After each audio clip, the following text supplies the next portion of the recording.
Promotional consideration paid for by the following.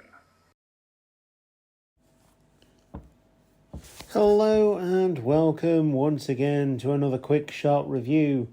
They are coming quick and fast now because there's a lot of films coming out over the summer that I would love to see, including the Meg 2. But this one talked to me. Anywho, this film is called Talk to Me. It's directed by the Philippou brothers. That's not the Philippou brothers, but the Philippou brothers. It is an Australian horror film that was given all its plaudits at the Sundance Film Festival. It was made on a budget of 4.5 million Australian dollars. That is around $20 million. Which says everything you need to know about this film. It is one of those low-budget horror movies that seems to get audiences going, and I can see why. There was a lot to love about this film.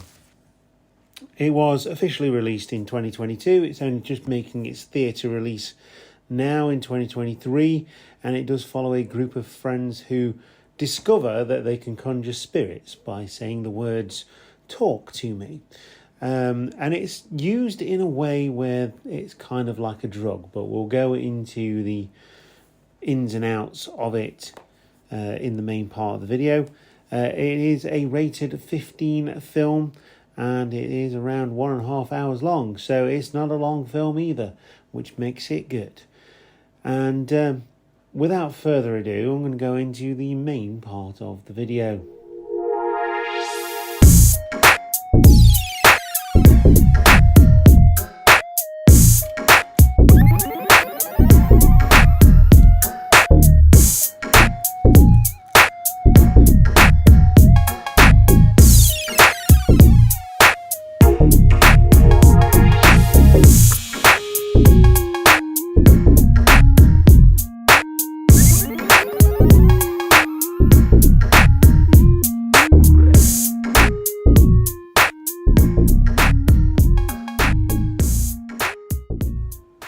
The film itself, Talk to Me, is, like I said, there's a lot to love about this. It gives debuts to not only the directors, but a lot of people. Ari McCarthy plays Cole, Hamish Phillips plays Tyson, Kit Earhart Bruce plays Peck, Sarah Brokonsky Brokenshaw plays Fiona. These are all young Australian actors, by the way. Most of them are young anyway. Jaden Davison plays Jaden. Sonny Johnson plays Duckett, and most importantly, and I'm surprised she's all the way down here, because the film heavily follows a character called Mia, who is played by Sophia Wilde, and it is played brilliantly. Now, as you'd expect on a budget of 4.5 million Australian dollars, they had to pull a lot of things out of the bag that couldn't be done with CGI, because even though it is said that CGI is cheaper, there's something good about low-budget horror when it comes to physical effects. Now, this is no different. Danny and Michael Philippou did a great job of crafting this really dark film with a lot of humour. It follows, like I say, a group of teenagers getting their highs, not from drugs or cigarettes or alcohol, but from the hand of a supposed ghost whisperer, so shall we say, a psychic. Then the rumours start buzzing. I heard it was a mass murder. I heard it was an occultist. I heard, those kind of rumours. And they're the kind of rumours that make films good. I remember back in the day, back to Blair Witch Project, where the rumour was that these kids had actually disappeared. And it's very similar to Cannibal Holocaust, where the director maintained that the cast had actually disappeared until he was threatened with prison, where he made the actors come back out and say, no, we're not dead, we didn't die, and we weren't murdered. Obviously, the audience now is very pale when it comes to these things and don't believe things so much as when that film came out. But the supernatural elements of this film are done really well. Now, the idea is, like I said, you hold this hand, this preserved hand that allows you to communicate with the dead. Now, Mia becomes addicted to this, and again, it follows that story of drug use and things like that. Her character is actually trying to get away from her past of abuse, and it uses her addictive nature to explore that. But you say, talk to me, where you see a random ghost, and it is like a Russian roulette of ghosts that, you know, you can talk to. You can let go of the hand, you can put it back on, you can say, talk to me again. You can choose who you want to talk to, and I thought that was interesting. It wasn't just a straight up possession thing. Now, once you say, I let you in, that is when the action starts, the scares, if you will, because it is a straight up possession of the living.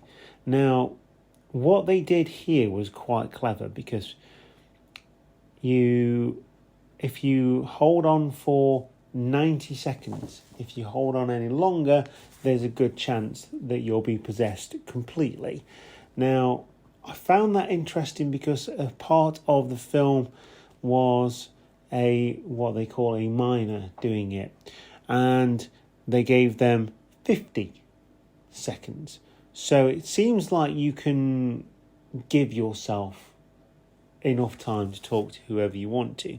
Now, the film's twist here is that right at the beginning, there's something that happens that mimics something that happens at the end. And it is like a moral dilemma. And you look at the characters, you feel for the characters, and you think, what would I do in that situation? And the more I think about this film, although the second act is quite boring, the more I think about this film, the more I actually really, really like it. The atmosphere is great. The fact that it's set in Australia is fantastic, because we don't see many films set outside the USA and sort of England, unless it's like a spy film where they have to go to Sydney or something like that. So it's interesting to see a film with a group of teenagers who are streetwise. They do go looking for the thrills, but in doing so get themselves in a little bit of trouble, and then there's the realisation that they're not going to come back from it. And it explores the idea of loss as well, and that is a theme that's quite predominant in horror movies. There's usually some kind of loss, and you want to get that person back, and you desperately want to talk to them so much that you let yourself loose into a situation where you have no control. And that was what this film said to me. You give up control when you let yourself in, or let the ghosts in, as it were, in this case. So, would I recommend this film? Absolutely. It is, on a small budget, a really, really good film. It's well directed. The cinematography is good. The sound design is good for what it is. The acting, although lots of young people, a very young cast, is absolutely brilliant. And I would recommend this film. And big shout out to Joe Bird, who plays Riley, because he, although quite young, is extremely good and one to look out for the future. It also has Miranda Otto in it, and I knew I'd seen her in something before, and she was in the Chilling Adventures of Sabrina. So, yeah, this is a good film. It's not perfect by any means, but it's definitely one to look out for, and it does continue that upward trend for horror movie buffs. So, that is it for this one. It is, like I say, a small budget film. It's made a lot of money at the box office, including mine, and yeah, definitely one to go and watch in the cinema. The sound is definitely needed on this one, and not a lot of jump scares either. In fact, there's no jump scares in this. It is all suggestive scares where you wonder what's going to happen next. So yeah, talk to me. And with that, I will say that, talk to me. Let me know what you thought of the film if you've been to go and see Talk to Me. Leave a comment down below the video, or if you're listening to this as a podcast, let me know what you thought on social media. That's Instagram, Twitter and Facebook, or as it is now, Twitter being X. Yeah, didn't see that coming. Anyway, I will see you next time for more films, more movies, and more thrills. Enjoy your cinema-going escapades, and I will see you next time, film fans. Goodbye.